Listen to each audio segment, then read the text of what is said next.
Dear students, मैं आपका physics गुरु निपेंद्र भटनागर अपने नेक्स्ट सेशन में आपके साथ हूँ। आज हम डिस्कस करेंगे कुछ और संधारित्र के ऊपर बेस्ड डायग्राम बेस्ड क्वेश्चंस।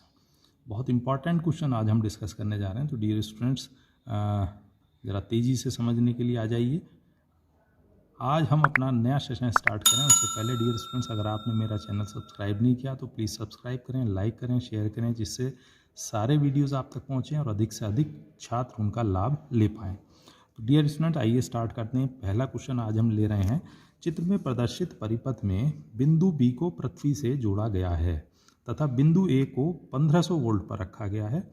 बिंदु पी पर विभव की गणना करिए। तो फर्स्ट ऑफ ऑल जो हमें क्वेश्चन में वैल्यूज़ गिवन हैं उनको हम नोट डाउन करें कि हमें मेन चीज़ें क्या गिवन हैं। बिंदु बी को पृथ्वी से जोड़ा गया है, तो पृथ्वी से जोड़ा है तो इसका मतलब अंडरस्टूड है कि हमें दिया है V B is equal to 0 volt, यानी पृथ्वी को हम शून्य विभव पर मानते हैं। तो बिंदु बी पृथ्वी से संबंधित है, तो इसका मतलब है उसका वोल्टेज, उसका विभव शून्य होगा। और बिंदु ए को 1500 वोल्ट विभव दिया गया है, 1500 वोल्ट पर रखा गया है। तो इस प्रकार से दो चीज़ें हमें ये गिवन की गई हैं। अब सबसे पहले हम देखें इस पूरे परिपथ में तुल्य धारिता ज्ञात करें, उसके बाद देखते हैं आगे क्या क्या करना है क्वेश्चंस में। तो सबसे पहले यहाँ देखें कि अगर यहाँ आवेश Q एंटर किया है तो इट विल डिवाइड, ये यहाँ दो हिस्सों में डिवाइड होगा, Q1 एंड Q2।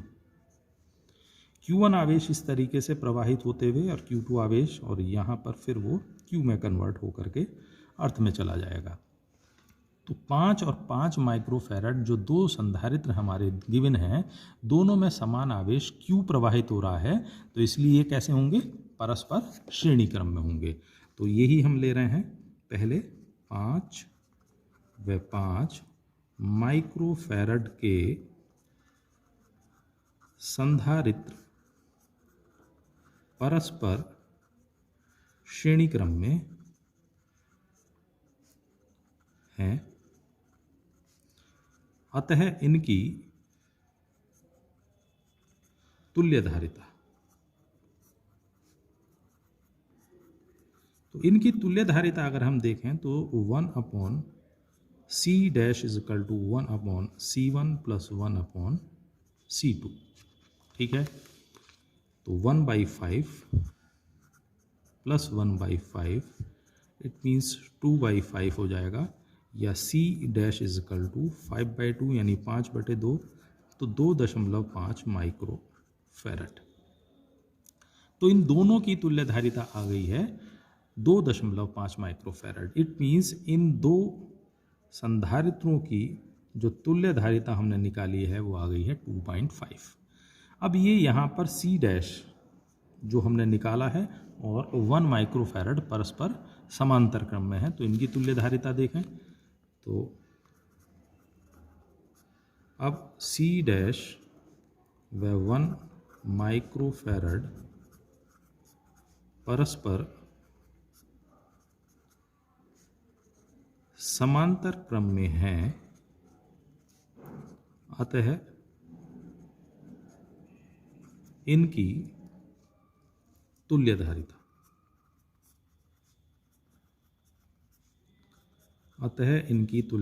तो इसको हम कहें C डबल डैश कह लें, तो that will be equal to C dash plus 1। It means 2.5 2.5 C dash का मान अभी निकाला है और 1 माइक्रो फैरड साथ में इसके, तो 3.5 माइक्रो फैरड। अब इस पर्टिकुलर क्वेश्चन को देखें तो हमारा दिया हुआ परिपथ अब इस प्रकार के एक नए परिपथ में परिवर्तित हो गया है, जहां पर अब आपके पास केवल दो संधारित्र संबंधित हैं। ये तो है पॉइंट A हमने कहा है, ये पॉइंट P कहा है, और ये पॉइंट B हमने लिया है जो पृथ्वी से कनेक्टेड है। इन सब का ये निकल के आया है C double dash is equal to 3.5 micro farad, और यहाँ पर भी 3.5 माइक्रो फैरड। इस क्वेश्चन में चूंकि दोनों बिंदुओं के बीच A P और P और से B बिंदुओं के बीच धारिताएं बराबर हैं, इसलिए जितना विभव पतन ए से पी के बीच उतना ही पी से बी के बीच होगा। तो यहाँ बिंदु ए व पी तथा बी व पी के बीच धारिता समान है, अतः चूंकि यहाँ धारिताएं समान हैं तो विभव पतन बराबर होगा V A minus V P, यानी इन दोनों के बीच में विभवांतर या विभव पतन बराबर होगा V P minus V B. V A हमें गिवन किया गया है 1500 वोल्ट, वी पी हमें फाइंड आउट करना है, वी पी फाइंड आउट और वी बी की वैल्यू 0। इसे इधर ले आइए तो that will become 2 V P बराबर 1500 वोल्ट या वी पी बराबर 750 वोल्ट। तो इस प्रकार से बिंदु P का विभव 750 वोल्ट होगा। ठीक है, तो इस प्रकार से हम ज्ञात कर सकते हैं इस पर्टिकुलर क्वेश्चन को। इसमें एक और मेथड भी यहाँ हम देखना चाहते हैं। यदि किसी पर्टिकुलर क्वेश्चन में इन दोनों बिंदुओं के बीच धारिताएं बराबर ना हो तब हम क्या कंडीशन लेते। तो ऐसे क्वेश्चंस को हल करने के लिए हम आगे बढ़ते हैं, नेक्स्ट मेथड को डिस्कस कर रहे हैं। सबसे पहले इन तुल्य धारिताएं ज्ञात करते हैं। तो हम निकालते ए व बी के बीच तुल्य धारिता। चूंकि दोनों संधारित्र सीधे सीधे श्रेणी क्रम में जुड़े हुए हैं तो इनकी तुल्य धारिता होगी 1/c इज इक्वल टू 1/3.5 1/3.5 यानी 2/3.5, या सिंपली हम कह सकते हैं c बराबर 3.5/2 और माइक्रो फैरड। ए और बी के बीच में विभव पतन हमें पता है, ए व बी के बीच विभव पतन, इसको हम V कहें तो बराबर होगा V A minus V B. V A की वैल्यू 1500 वोल्ट गिवन है, वी बी की 0 है, तो इसका मतलब ए और बी के बीच में 1500 वोल्ट का विभव पतन है। अब ए और बी के बीच यानी हर दोनों संधारित्र श्रेणी क्रम में जुड़े हैं तो दोनों पर आवेश समान होगा। तो संधारित्रों पर समान आवेश, दोनों संधारित्रों पर समान आवेश Q बराबर सिंपली CV। C का मान अभी लिया है 3.5/2 और V का मान लिया है 1500। ठीक है, तो अब इसको हम मल्टीप्लाई कर लें या एज इट फॉर्मेट में रख लेते हैं तो ये आ जाएगा 35 × 150/2। एक डेसिमल से हमने एक जीरो हटा दिया है तो इतने माइक्रो कूलाम का आवेश होगा। ठीक, अब जब हमारे पास ए और बी के बीच टोटल आवेश आ गया है तो अब एक एक संधारित्र पर विभव पतन निकाल सकते हैं। तो पहले हम ले रहे हैं ए व पी के बीच V, that will be equal to V A minus V P. विभवांतर V बराबर होगा Q/C। वी ए है 1500 वोल्ट, वी पी हमें ज्ञात करना है। Q का मान अभी हमने निकाला है 35 × 150/2 और C की वैल्यू है 3.5 माइक्रोफैरड। दशमलव से ये 0, 35 से 35 कैंसिल, 2 से इसे डिवाइड करें तो सीधे से 750, दैट इज VP। तो एक 1500 माइनस VP बराबर दिस, या VP उधर जाकर प्लस होगा तो एक 1500 माइनस 750, तो 750 वोल्ट का विभव पतन होगा। तो इस तरीके से दोनों मेथड हमने डिस्कस कर लिए हैं। अगर पर्टिकुलर इस क्वेश्चन में तो सिंपलेस्ट यही मेथड रहेगा, लेकिन अगर किसी क्वेश्चन में यहाँ धारिताएं समान नहीं है तो फिर हम इस मेथड का यूटिलाइज करेंगे। ठीक है, आइए डियर स्टूडेंट्स एक और क्वेश्चन को, इंपॉर्टेंट क्वेश्चन को डिस्कस करते हैं। अच्छा क्वेश्चन है, डायग्राम बेस है। देखिएगा क्या कहता है क्वेश्चन। ये क्वेश्चन कहता है कि किसी समांतर प्लेट संधारित्र की धारिता 2 माइक्रोफैरड है जब इसकी प्लेटों के बीच निर्वात रहता है। प्लेटों के बीच के स्थान को परावैद्युतों की बराबर मात्राओं से चित्र में दिखाई गई 2 विधियों से भरा गया है। यदि उनके परावैद्युतांक 3 व 6 हों तो दोनों स्थितियों में संधारित्रों की धारिताओं की गणना करिए। फर्स्ट हमें ये गिवन किया है प्रोसेस, और सेकंड ये विधि दी गई है, तो दोनों में धारिताओं की गणना करनी है। तो सिंपली इसको अगर हम हल करें तो सबसे पहले हम ले रहे हैं वायु संधारित्र की धारिता।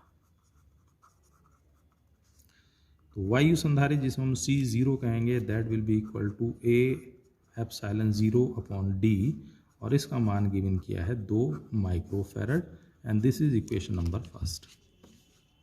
ठीक है, अब हम ले रहे हैं प्रथम विधि में।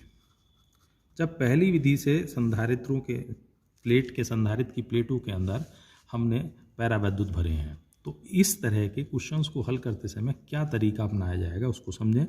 अगर मान लीजिए हमारी जो पहली प्लेट है, ये ऊपर वाली प्लेट हमने फर्स्ट प्लेट मान लें, इस पर धन विभव है, ये धन विभव पर है, तो इस पर धनावेश होगा, तो इन दोनों प्लेटों पर आवेश क्या होगा, पॉजिटिव होगा, और यहाँ पर नेगेटिव चार्ज लिया गया है तो ये नेगेटिव आवेश होगा। तो अब इस संधारित्र को हम 2 अलग अलग संधारित्रों का संयोजन मानेंगे। पहला संधारित्र ये है हमारा और दूसरा संधारित्र ये है, और उनकी समान प्रकार की यानी धनात्मक धनात्मक प्लेटें परस्पर, ऋणात्मक ऋणात्मक प्लेटें परस्पर जुड़ी हुई हैं, और जब समान तरह की आवेशें जुड़ती हैं तो समांतर क्रम संयोजन बनता है। तो इसका मतलब है प्रथम विधि में जो मूल संधारित्र है वो 2 संधारित्रों के समांतर क्रम संयोजन की भांति कार्य करेगा। तो प्रथम विधि में अब संधारित्र 2 संधारित्रों के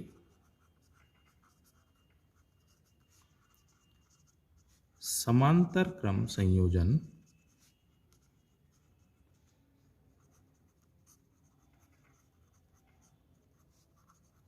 की भांति व्यवहार करेगा।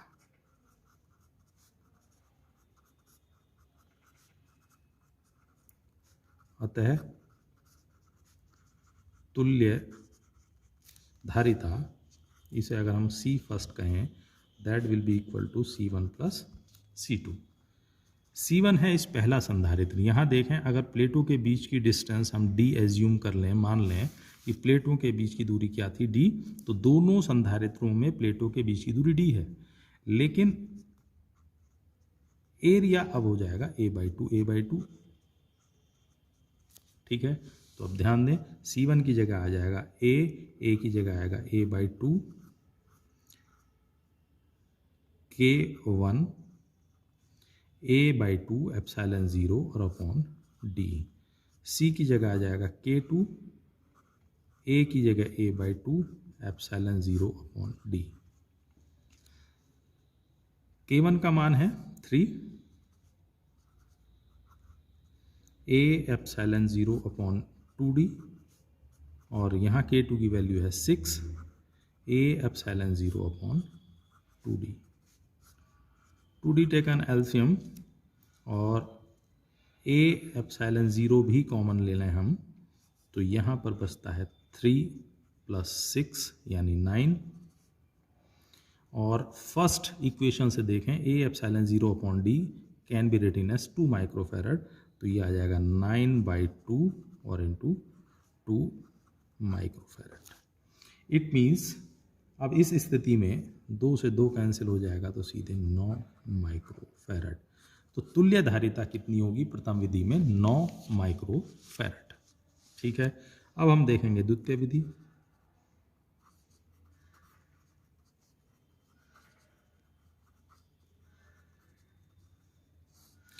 सेकंड मेथड में अगर आप देखें, सेकंड विधि से जब परावैद्युत पदार्थ रखे गए हैं तो यहाँ प्रत्येक प्लेट का क्षेत्रफल तो समान है a, लेकिन यहाँ प्लेटों के बीच की दूरी हो गई है d/2 और d/2।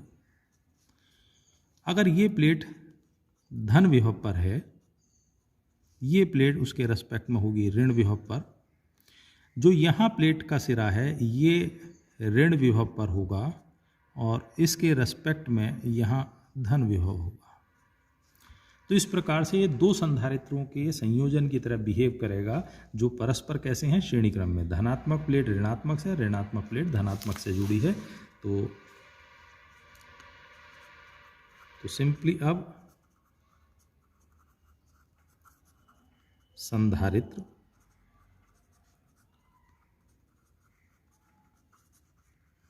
दो संधारित्रों के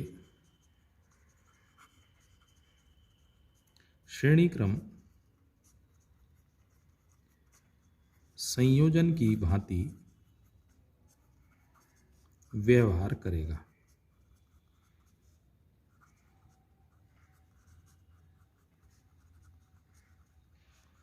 अतः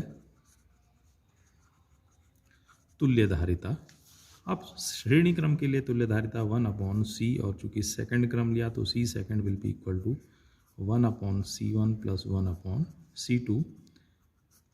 c1 K1 पहली प्लेट परावैद्युत K1 है, a एप्सिलॉन 0 और यहाँ आ गया है d/2। इसी तरीके से 1/K2 a epsilon 0 upon d/2। 2 just ऊपर मूव करेगा और d यहाँ ऊपर, तो d/2 K1 a epsilon 0 plus d/2 K2 a epsilon 0। Values substitute करें तो d/2 a epsilon 0 taken common, 1/K1 यानी 3, यहाँ 1/K2 यानी आ जाएगा 6। तो d/2 a एप्सिलॉन 0, 6 एलसीएम, 3 2 जा 6, तो 2, 6 1 जा 6 यानी 1। तो सिंपली c सेकंड बराबर आएगा यहाँ 3 और 6, तो सिंपली 2 बार कैंसिल होगा, तो 4a एप्सिलॉन 0 अपॉन d। और पहले सूत्र से अगर हम मान देखें तो a एप्सिलॉन 0 अपॉन d का मान गिवन है 2 माइक्रोफैरड। इसका मतलब अब तुल्यधारिता होगी 8 माइक्रोफैरड। तो वेरी इंपॉर्टेंट, अच्छा क्वेश्चन था, तैयार करिए स्टूडेंट्स। नेक्स्ट लेक्चर में और कुछ इंपॉर्टेंट क्वेश्चंस के साथ मिलेंगे, तब तक के लिए धन्यवाद।